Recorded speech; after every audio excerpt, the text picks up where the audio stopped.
Lengkap dengan kursi roda.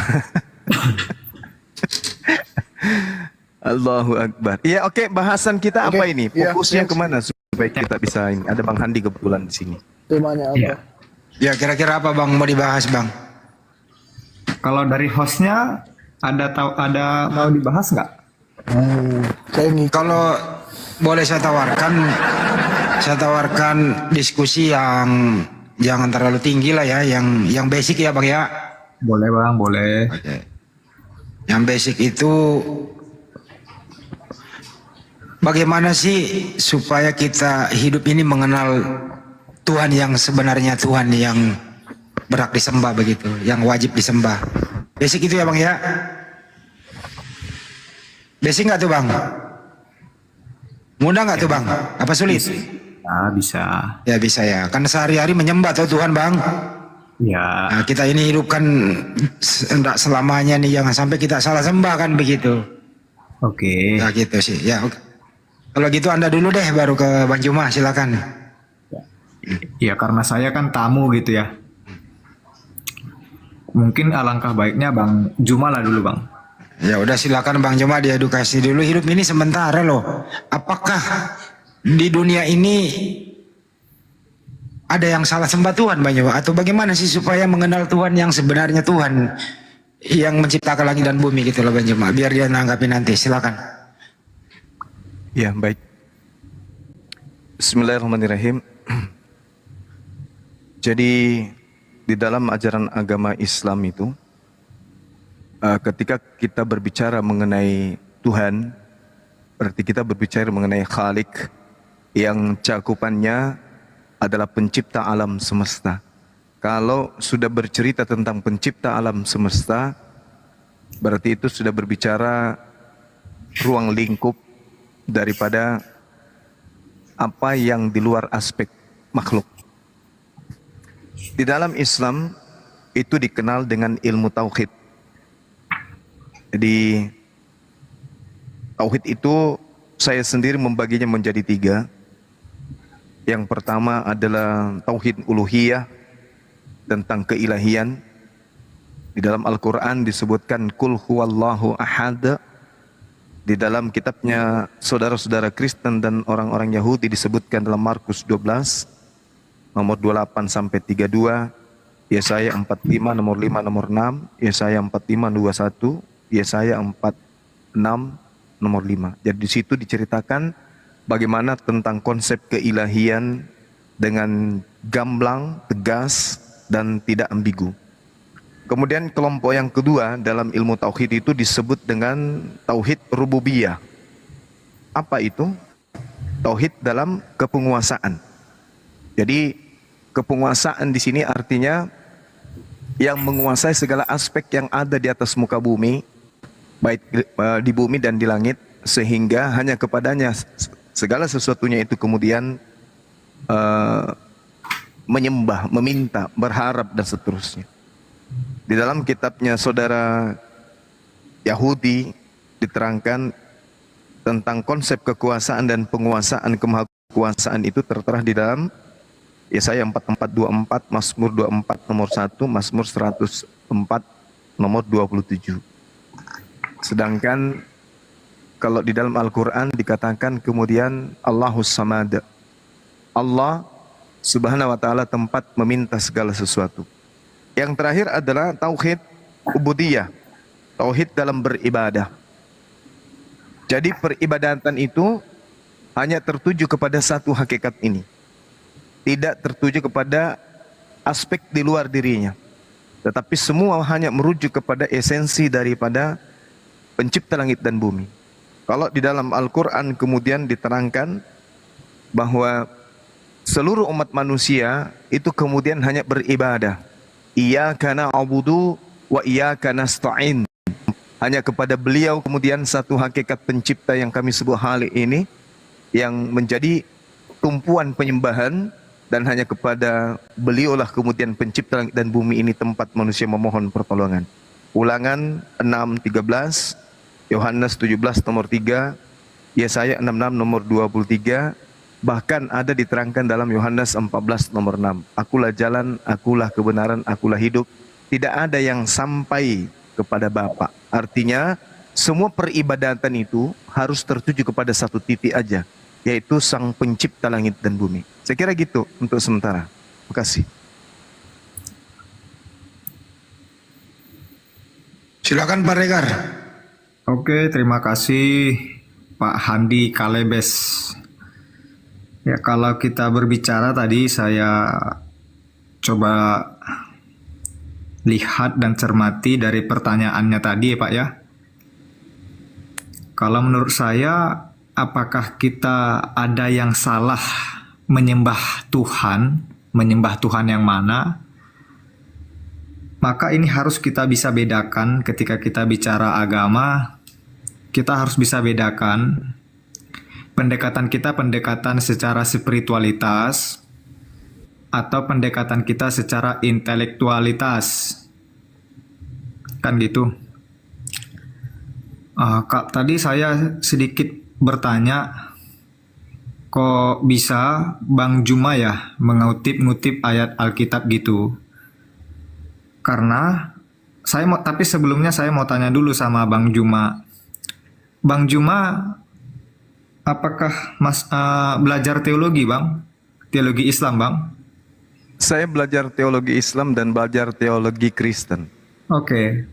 Nah, Iya. ketika belajar teologi itu saya mau nanya, Bang, di dalam keislaman itu apakah ada metode hermeneutik, Bang? Jelas, ilmu tafsir itu ada ilmu baku di dalam Al-Quran, di dalam Oke. kajian-kajian Al-Quran. Oke. Iya. Oleh karena itulah, menurut hemat saya, karena saya juga latar belakangnya pendidikan teologi, itu tidak sama semua teks yang dimaksud tadi berbicara tentang ada poin-poin yang membedakannya di mana teks-teks itu ada konteksnya. Jadi ada konteks historis, ada konteks penulisan teksnya, itu ada semua konteksnya. Maka kalau kita berbicara tentang ketauhidan di dalam kerana kekristenan, ya, saya bergerak dulu. Kalau kita dalam perspektif Islam itu ada mengenal dalam ada perspektif tauhid, mungkin bisa terlebih dahulu diterjemahkan tauhid itu apa dalam Islam supaya kita bisa nyambung gitu, Bang. Ya, boleh? Iya. Ya. Jadi kalau berbicara mengenai tauhid, tauhid itu adalah ilmu mengesahkan Tuhan. Ilmu mengesahkan Tuhan. Makanya tadi iya, ilmu mengesahkan Tuhan. Makanya tadi saya mengatakan tauhid keilahian. Artinya ketika kita berbicara mengenai ilahi, maka hanya merujuk kepada satu hakikat. Yang kedua, tauhid dalam kepenguasaan. Satu hakikat ini yang menguasai segala aspek langit dan bumi beserta apa yang ada di antara keduanya.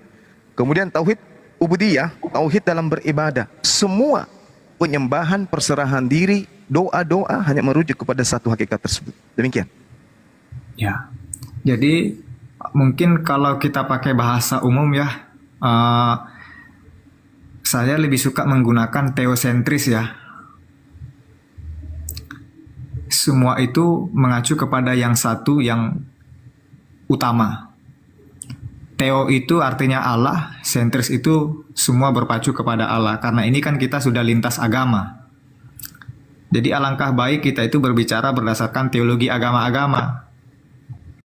Karena saya nggak tahu apakah di sini kita harus ada perang, nggak usah perang, atau harus debat agama Islam dengan agama Kristen. Tapi saya rasa bukan di sini tempatnya kalau kita debat-debat seperti itu. Sesuai dengan pertanyaannya tadi, tentu yang kita yakini pun di dalam Islam itu bisa membangkitkan dan membangun, tentu dalam Kristen pun yang pengikutnya juga ada konsep membangun juga. Maka berbicara tentang Allah di dalam kekristenan, khususnya Kristen Protestan, maka kita di dalam itu ada ranah pengakuannya, bahwa di dalam kekristenan itu Allah itu Esa, itulah Tuhan Allah, dia itu tidak berawal dan tidak terakhir. Ya. ada Alfa dan Omega. Nah, di situ kita bisa lihat bahwa pada hakikatnya mengacu kepada sang sumber itu, yaitu kepada Allah itu sendiri. Nah, tadi kalau kita perhatikan di dalam konteksnya tadi, ada beberapa, kalau kita perhatikan dalam konteks tadi itu abang bilang, Markus berapa tadi itu bang? 12, Ya, 29, Markus 12. 29. Ya, kebetulan saya lagi buka Alkitab. Biar saya baca di sini. Jawab Yesus, hukum yang terutama ialah dengarlah. Hai orang Israel, Tuhan Allah kita, Tuhan itu Esa. Nah, jadi kitab Markus ini yang benar. Inilah sumber tertua, Bang. Dalam teologi Kristen, hermeneutik, ini kitab tertua itu dalam perjanjian baru itu kitab Markus. Jadi dari mana sumbernya Markus bisa menjelaskan ayat ini? Nah, itu berangkat dari kitab Ulangan tadi, ada sejarahnya. Nah, kalau kita lihat dalam kitab Ulangan itu konteksnya memang berbicara tentang bagaimana Allah itu yang disembah oleh orang Israel pada saat itu, dan kondisi orang yang pada saat itu adalah orang-orang yang sedang dalam pembuangan. Itu diperkenalkan di sana. Siapa memperkenalkannya? Ya, kita harus kembali kepada muaranya, bahwa tauhid itu berbicara tentang Islam, Yahudi, dan Kristen. Ya, agama Abrahamik. Nah, jadi inilah yang harus kita perhatikan. Jadi memang ketika bicara tentang tauhid, ya ketiga ini. Tapi dalam kekristenan seperti yang saya bilang tadi, sama kok. Sama. Nah, jadi yang kembali kepada kita, ini dalam perspektif spiritualitasnya. Nah, jadi kalau mengacu kepada spiritualitasnya, ini mengacu kepada bagaimana kita mengimani. Makanya kalau saya melihat, gak usahlah kita memperdebatkan apa isi kitab-kitab kita itu. Tapi saya justru ingin mengajak, mari kita lihat buku Alkitab kita, buku kitab suci kita, Al-Quran kita, sebagai jalan untuk mendekatkan kita kepada sang sumber itu. Ya, mana ada tauhid di dalam Kristen? Ya benar, memang nggak ada tauhid. Tapi, makanya saya bilang tadi, tauhid itu apa? Bicara tentang keilahian. Makanya saya gunakan teosentris. Istilah itu. Nah, itu dia. Jadi perlu dibenahi. Itu dulu dari saya, Bang. Ya, baik. Suara saya kedengaran nggak ini? Kedengaran banyak, kedengaran. Iya. Jadi kalau kita berbicara mengenai tauhid, Oke. seluruh nabi itu mengajarkan tauhid. Kenapa Kristen itu tidak mengenal ilmu tauhid? Karena pada dasarnya Kristen itu nanti bermuara kepada konsep tiga pribadi. Itu memang tidak diakui dan tak ada satu nabi pun yang mengajarkan konsep itu. Oke, sebelumnya saya potong, Tadi Bang. saya Iya, silakan. Itu dapat Abang pernyataan itu memperkenalkan tiga pribadi itu dari siapa, Bang? Di kitab saudara kan ada tiga pribadi. Di Ada mana itu, Bang? Bapa, ada Yesus, ada burung merpati, ada Roh Kudus. Nah, jadi Itu mau diingkari? bukan mengingkari. Ada konsep Ya. menyatakan itu mengacu kepada pribadi, itu siapa yang bilang? Saya sudah lama di dunia debat dan hampir semua Kristen mengaku itu, bahwa mereka memiliki satu hakikat tiga pribadi. Makanya dikatakan Trinitas atau Tritunggal. Bahkan didukung oleh data di dalam 1 Yohanes 5 nomor 7, sebab ada tiga. Di situ sudah disebut angka. Sebab ada tiga yang memberi kesaksian di dalam surga, Bapa, Firman, dan Roh Kudus, dan ketiganya adalah satu. Inilah kemudian muncul konsep Trinitas atau Tritunggal. Ya. Jadi kalau memang kita bertolak dari situ, perlu kita kembali kepada akar katanya. Memang dalam Alkitab tidak ada berbicara tentang Trinitas. Ya. Tidak ada berbicara Allah itu tiga. Di dalam kekristenan enggak. Nah, mengapa ini bisa muncul? Munculnya istilah Trinitas itu kan dipopulerkan oleh bapak-bapak gereja. Kalau abang belajar teologi Kristen, tentu abang tahu siapa aja bapak-bapak gereja. Ada Origenes, ada Tertullianus, dan lain sebagainya. Bukan asumsional bang ya, saya bukan berasumsi. Kalau memang kita bisa lihat itu, itulah data-datanya. Lalu oleh sekarang itu yang ada gereja-gereja dengan adanya konsep Trinitarian, maka sekarang itu para teolog memperlihatkan bukan berbicara tentang pribadi yang tiga itu. Nah, makanya kalau kita perhatikan bang, kalau abang masuk ke dalam ada pengakuan iman di gereja itu secara biblika, dia itu disimbolkan dengan segitiga dan itu sama semua. Yang mana dia itu saling bertaut. Jadi bukan berbicara tentang pribadi bang. Nah sekali lagi dia itu bukan berbicara tentang pribadi. Kalau abang pengen lanjut lagi membacanya, cobalah kaji dan lihat baca tentang perikoresis. Nah jadi dengan melihat dan memperdalam tentang perikoresis itu dari daerah Latin yang diperdalam oleh di Indonesia itu Pendeta Joas Adi Prasetya, dia yang memperkenalkan itu konsep Trinitas. Nah, jadi bukan berbicara tentang pribadi. Karena pengertian kalau pribadi itu bahasa Latinnya itu persona. Jadi kalau kita tarik itu ke dalam bahasa manusia, berarti ada 3 diri. Nah, sementara berbicara tentang Allah itu bukan berbicara tentang itu. Yaitu menyatakan tentang bagaimana keutuhan itu. Ya, demikian, Bang. Ya, baik. Jadi memang agama yang tadinya berasal dari Katolik itu lambat laun mengarahkan konsep keagamaannya itu menjadi satu pribadi, satu hakikat. Meninggalkan induk daripada ajaran itu sendiri yang mengatakan bahwa memang ya ada 3 pribadi di situ.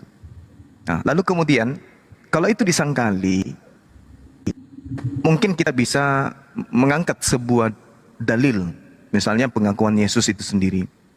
Aku tidak menghakimi seorang pun, dan jikalau aku menghakimi maka penghakimanku itu betul, sebab aku tidak seorang diri, tetapi aku bersama dengan Bapa.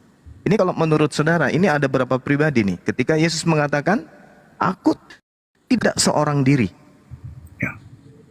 tetapi aku bersama dengan Bapa.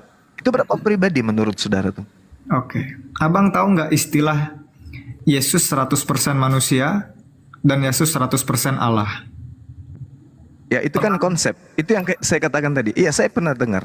Bukan konsep, pernah Bang. Itu bukan konsep. Kalau memang itu konsep, maka sia-sialah kematian Yesus dan sia-sialah kebangkitannya. Kan begitu, Bang? Wajar. Kalau memang abang tidak berterima dengan namanya Yesus itu bangkit, is okay. Saya tidak mempermasalahkan itu. Saya tidak mempermasalahkan.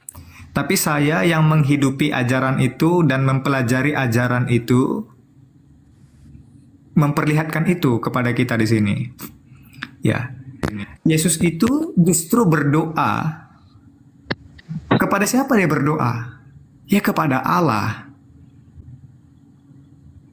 Allah itu siapa? Nah, kalau kita kaji dalam bahasa manusia, itulah kebergantungan Yesus itu kepada sang sumber itu. Nah, jadi setelah Yesus itu mengalami kematian, di hari ketiga dia bangkit, tentu ada yang harus ia berikan kepada manusia. Apakah itu? Melalui kebangkitannya. Dan setelah kebangkitannya, dia arahkanlah murid-muridnya untuk berdoa. Dan itulah mengapa di dalam kekristenan ada mengacu kepada Roh Kudus, Holy Spirit. Nah, jadi itulah yang bisa kita katakan melalui Roh Kudus itulah yang menuntun manusia itu untuk tetap berkekuatan. Nah, kalau kita pergi kepada konteksnya, supaya kita lebih inti ya, kita lihatlah ke dalam penulisan Injil. Coba saya bilang dari Injil Matius. Kalau kita lihat di dalam kitab Injil Matius itu, Yesus mengalami kematian, mengalami kebangkitan. Maka ketika Yesus mengalami kebangkitan itu, dia memberikan rohnya kepada murid-muridnya. Mengapa dia memberikan rohnya? Rohnya di sini bukan maksud saya ada dimensi lain kayak setan atau segala macam. Ya kalau ngantuk tidur aja, putralitas. Jadi kalau dengan demikian kita lihat dan pahami bagaimana situasi ketika penulisan dalam kitab itu. Bagaimana kisah penulisannya secara historisnya. Makanya tadi saya bilang, kalau kita ingin memperdebatkan di sini, pahamilah dahulu teman-teman semua di sini yang bikin tulisan itu. Coba Anda sendiri sudah paham belum tentang konteksnya? Kalau yang belum paham nggak usahlah seperti kita berkoar-koar gitu. Karena saya juga nggak memperdebatkan itu. Dan situasi dalam konteks di situ, penulisan kitab Injil Matius, itu para murid itu sedang mengalami pengejaran, penindasan. Dari siapa? Pertama itu dari Kekaisaran Roma. Dari Kekaisaran Roma. Kenapa? Yesus itu kan mendapat perlawanan. Herodes dan Pilatus itu sangat takut apabila Yesus tampil dan kembali menjadi raja. Makanya makam Yesus itu dijaga ketat. Dijaga ketat dan para murid diincar habis-habisan, dikejar habis-habisan. Bang, izin saya moderator bang, izin kembali ke topik bang. Siapa pencipta alam semesta itu? Siapa Tuhan yang sebenarnya? Konsep ketuhanan bang. Allah sendiri. Ya. Ke situ aja bang, jangan diputar-putar, biar nggak melebar. Lanjut. Ya, jadi penciptanya Allah, sudah. Iya. Jadi itulah yang saya katakan tadi ya, di awal saya mendengarkan saudara saya ini seakan-akan tidak terima kalau Kristen itu menuhankan tiga pribadi. Nah, sedangkan yang saudara uraikan malah justru mengarah ke sana. Contoh misalnya ketika dikatakan dalam kitabnya orang Yahudi, Ulangan 32 nomor 39. Lihatlah sekarang Bang Juma, kitab orang ya. Yahudi itu bukan ulangan, Bang. Jangan dipotong bang. Habis ini baru anda, jangan enggak, kan belum tiktokan nanti. Ya, Kita silakan. kan memperjelas, Bang. Kitab orang Yahudi itu bukan ulangan. Ya, nanti anda punya kesempatan untuk menimpalinya. Biarkan Bang Nyoba dulu, baru anda lagi kan gitu. Silakan Bang Nyoba, terusin. Iya, kitab Ulangan itu saya rasa bagian daripada kitab Tanak yang datang kepada Bani Israel, dan itu hanya milik kepunyaan Israel. Adapun kitab yang ada di Kristen itu hanya terjemahan saja yang diambil dari Septuaginta dari abad ketiga. Di situ dikatakan, lihatlah sekarang bahwa akulah dia. Tidak ada Tuhan kecuali aku. Akulah yang mematikan. Akulah yang menghidupkan. Sedangkan sembahan saudara, Yohanes 19 nomor 30, sesudah Yesus meminum anggur asam, maka matilah dia. Berarti antara hakikat yang ada di perjanjian barunya orang Yahudi dan kemudian kitabnya orang Kristen yang perjanjian barunya orang Kristen, itu bertentangan antara hakikat pencipta langit dan bumi yang mematikan dan menghidupkan dengan Yesus yang adalah sembahan orang Kristen. Jadi tidaklah rasional ketika kemudian Tuhan pencipta langit dan bumi tiba-tiba mati.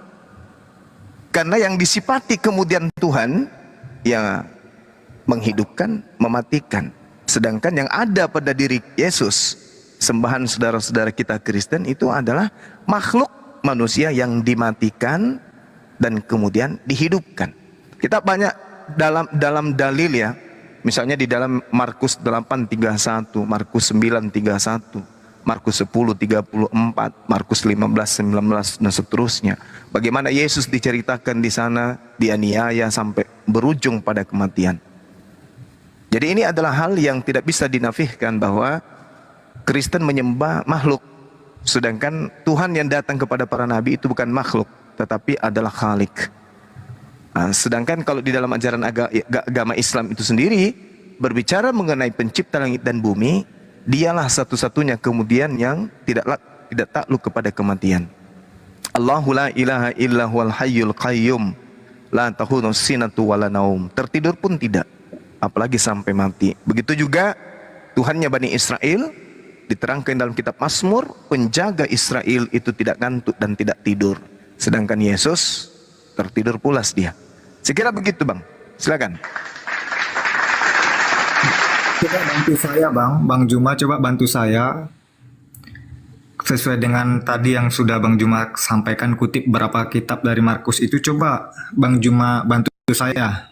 Sebagaimana tadi Bang Juma pernah memperdalam teologi Kristen, coba bantu saya, baik itu melihat dari perspektif hermeneutiknya maupun dari historisnya. Markus 8 misalnya. Oke. Nomor 31. Kemudian mulailah Yesus mengajarkan kepada mereka bahwa anak manusia harus menanggung banyak penderitaan dan ditolak oleh tua-tua, imam-imam, kepala, ahli-ahli Taurat, lalu dibunuh, lalu dimatikan dan bangkit sesudah 3 hari. Itu aja salah satunya misalnya. Iya. Bagaimana dengan pencipta langit dan bumi? Apakah mensifati sifat demikian? Maksud saya Bang, bantu saya untuk menafsirkan itu Bang. Jadi gini, kalau mengikuti keinginan saudara-saudara Kristen berbicara mengenai konsep Tuhan, sebenarnya yang bisa mentafsirkan tentang Tuhan itu hanya Yesus sendiri. Kenapa? Oke. Sabar.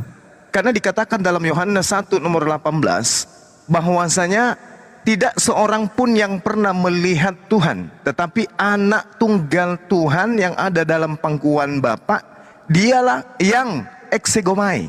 Artinya Yesuslah kemudian yang mentafsirkan tentang Bapa. Yesus yang mentafsirkan tentang Tuhan, bukan Kristen yang kemudian mentafsirkan Tuhan datang dalam rupa daging, mati dan seterusnya dan seterusnya. Tapi yang punya hak adalah Yesus. Yohanes 1:18. Tidak seorang pun yang pernah melihat Tuhan, tetapi anak tunggal Tuhan yang ada di pangkuan Bapa, dialah yang mentafsirkan, yang menerangkan, yang menyatakan, yang menceritakan, yang menjelaskan, dalam bahasa Yunani eksegomai. Jadi pendeta-pendeta, pastor-pastor atau anak-anak sekolah-sekolah minggu atau sarjana-sarjana teolog tidak punya hak kemudian untuk mentafsirkan tentang Tuhan. Hanya Yesus. Nah, apa kata Yesus tentang Tuhan? Nah, itulah yang benar. Bukan apa kata orang-orang lulusan teolog, apa kata bapak-bapak gereja tentang Tuhan, tapi kata Yesus yang harus menjadi rujukan. Karena menurut Yohanes 1:18, Yesuslah yang kemudian yang eksegomai terhadap Bapa itu sendiri atau terhadap Allah itu sendiri. Silakan. Eksegoma itu artinya apa Bang? Eksegoma itu artinya mentafsirkan atau menjelaskan atau menceritakan atau menerangkan. Gimana? Akar katanya eksegoma itu apa? Kalau kita melihat dari akar kata, eksegoma itu berasal dari kata exaiomai dalam bahasa Yunani. Eksegomai atau ekam ahei.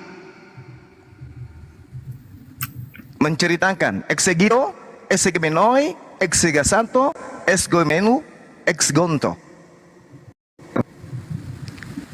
Ya. Jadi Yesus kemudian yang menjelaskan itu Bang, bukan kita, bukan pendeta, bukan gereja, tapi Yesus yang menceritakan tentang Tuhan. Kalau memang tidak dibutuhkan pendeta, tidak dibutuhkan para teolog, ya,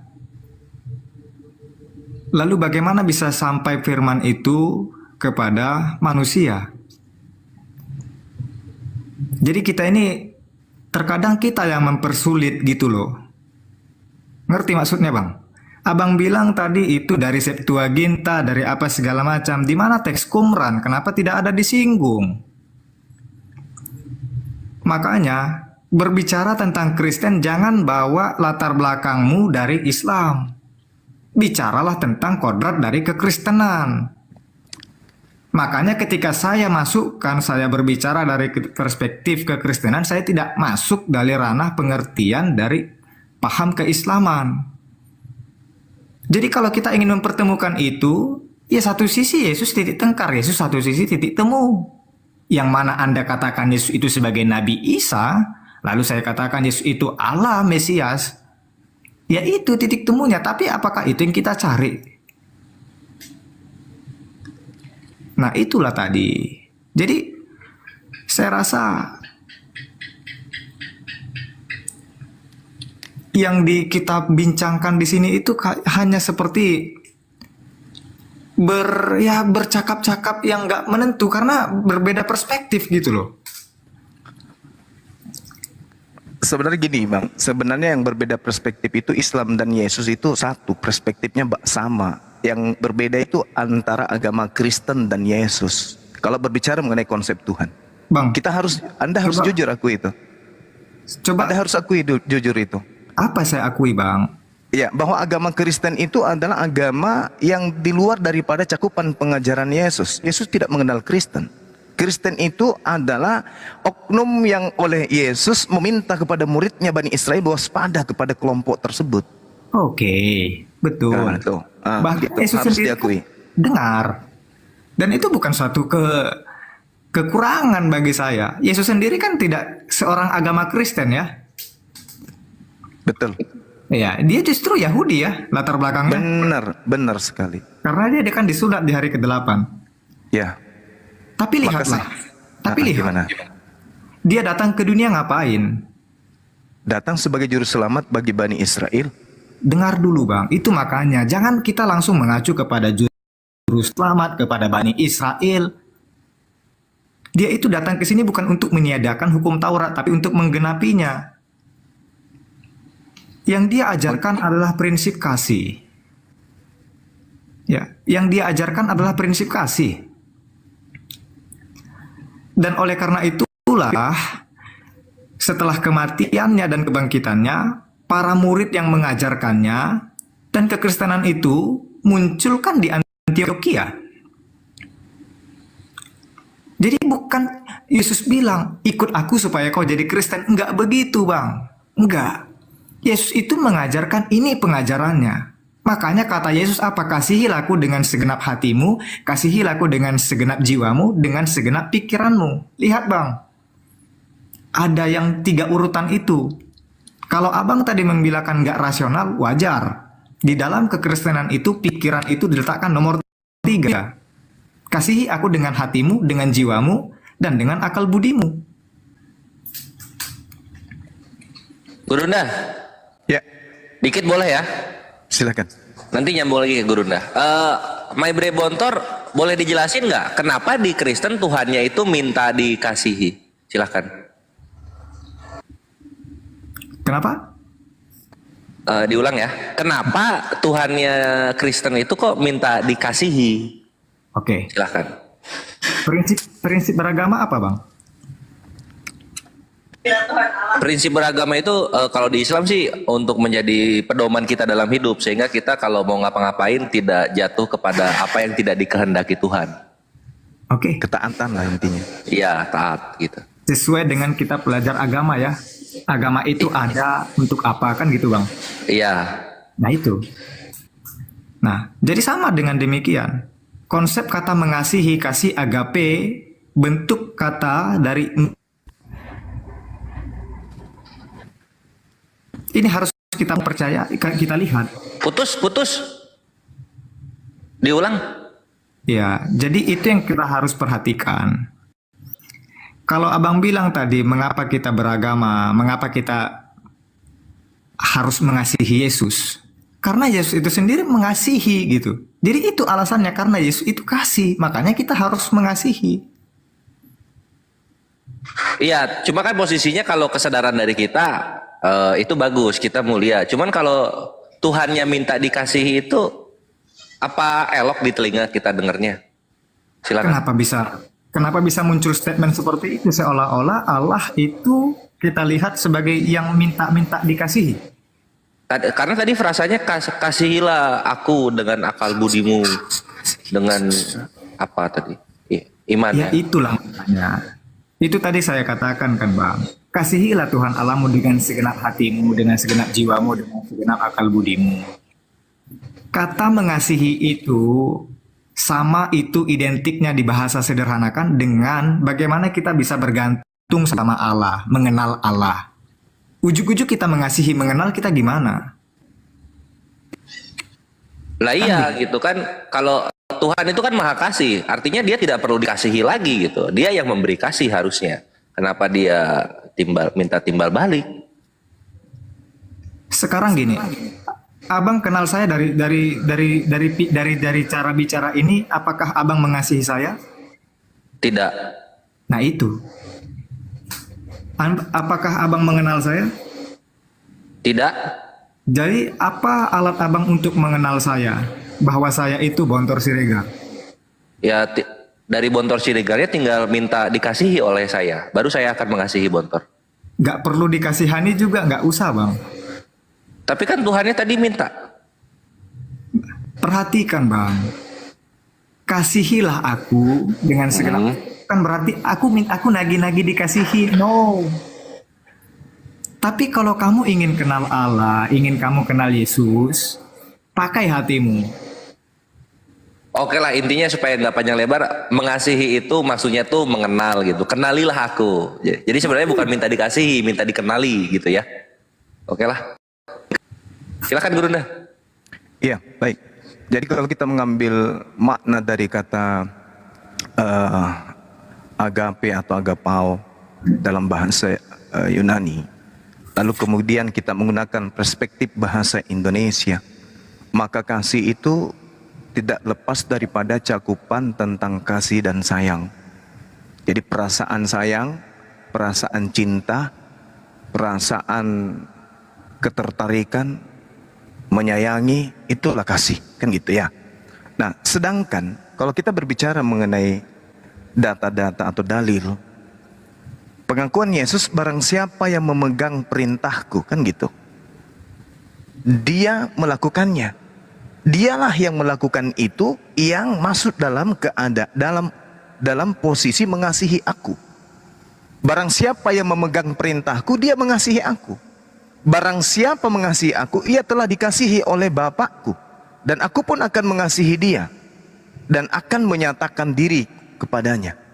Jadi kasih di sini adalah melakukan kemudian perintah. Itu poinnya.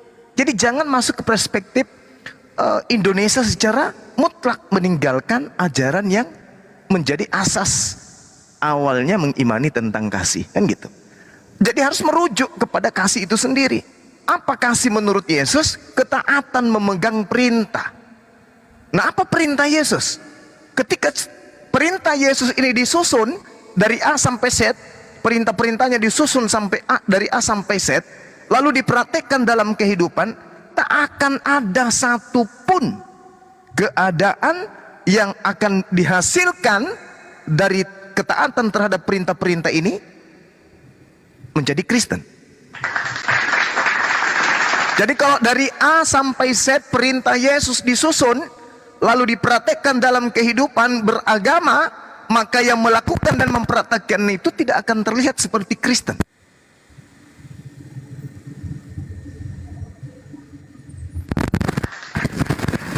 Kalau kita merujuk kepada kasih, mohon maaf, bukan saya melangkahi, tapi itu fakta.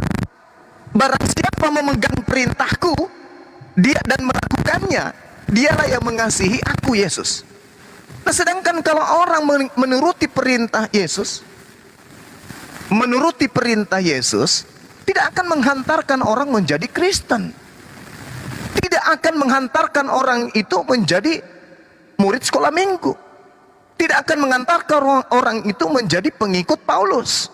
Tidak akan mengantarkan orang itu menjadi pengikut Katolik, Protestan, atau apapun itu. Tetapi orang itu akan menjadi seorang yang saleh. Itu yang pertama. Kemudian berbicara mengenai kasih. Barang siapa yang tidak mengasihi aku, Yohanes 14:24. Lagi-lagi rujukannya kepada Yesus. Barang siapa tidak mengasihi aku, dia tidak menuruti firmanku. Nah, sekarang orang Kristen apa menuruti firmannya? Mana firman yang keluar dari mulut Yesus agar manusia menyembahnya? Tak ada. Mana firman yang keluar dari mulut Yesus agar orang beribadah hari Minggu? Tak ada. Agar orang makan babi? Tak ada. Agar orang tidak disunat pun tak ada. Jadi apa apa yang menyebabkan kemudian orang Kristen menjadi Kristen? Ya, doktrin dan dogma, hanya itu. Sekali lagi saya katakan, kasih kepada Yesus adalah mentaati perintah-perintahnya. Kasih kepada Yesus tidak melakukan apa yang tidak diperintahkannya. Ingat dalam Yohanes 14:24, barang siapa tidak mengasihi aku, dia tidak menuruti perkataanku. Nah, sekarang apa yang menyebabkan orang-orang bisa menjadi Kristen? Apakah perkataan Yesus? Tidak. Apa yang menyebabkan orang bisa menyembah Yesus? Apakah Kristen? Tidak juga. Lalu apa? Doktrin, dogma yang dihasilkan dari ajaran Roma Yunani. Nah, itu yang perlu dipahami. Ini kita belum berbicara mengenai kasih kepada Tuhan. Baru berbicara kepada kasih kepada Nabi dan Rasul yang datang kepada Bani Israel, yaitu yang saudara-saudara sebut sebagai nama Yesus. Silakan.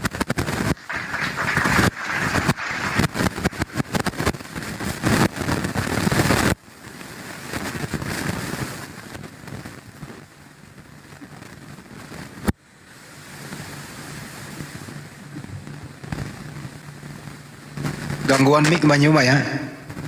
Iya, saya turun dulu, Bang Andi. Iya. Turun dulu ya. Oke, permisi bentar, teman-teman. Iya, ya, kersek-kersek jadinya. Oke.